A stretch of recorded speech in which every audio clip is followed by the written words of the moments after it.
Noong unang panahon sa isang liblib na baryo sa Laguna, may isang matandang magsasaka na ang pangalan ay Mang Cardo.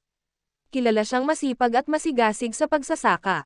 Isang araw, habang naghahanap siya ng lugar na pwedeng taniman ng gulay, napadpad siya sa isang lugar sa gubat na may maraming maliliit na punso.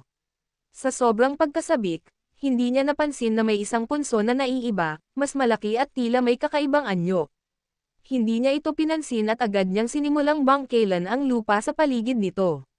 Nagulat siya nang biglang lumamig ang hangin at naramdaman niyang parang may nagmamasid sa kanya. Kinagabihan, habang siya ay nagpapahinga, nanaginip siya. Sa panaginip ay may isang maliit na matandang lalaking may mahaba at puting balbas, suot ay kulay berde at may dalang baston. Sabi ng matanda, "Bakit mo ginambala ang aking tahanan? Ako si Nuno sa punso.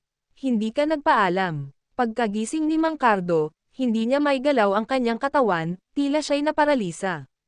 Nang tawagin siya ng kanyang asawa, saka lamang siya nakagalaw.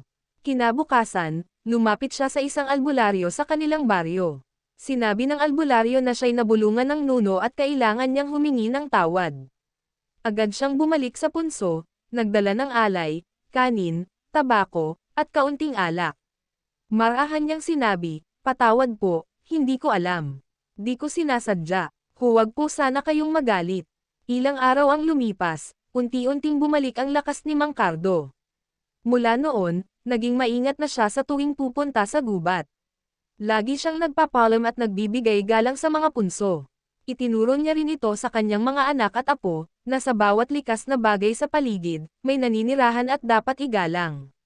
Aral ng kwento. Ang kwento ay nagtuturo ng paggalang sa kalikasan at sa mga nilalang na hindi natin nakikita. Sa kulturang Pilipino, ang Nuno sa punso ay paalala na may mga espiritu sa paligid natin, kaya't dapat tayong maging maingat at magalang. Kung nagustuhan ninyo ang kwento, huwag kalimutang i-like, i-share, at mag-subscribe para sa mas marami pang mga alamat at kwentong kababalaghan ng ating bayan. I-click ang bell icon para updated kayo sa aming mga susunod na video. Hanggang sa muli, mga kakwentong Pinoy.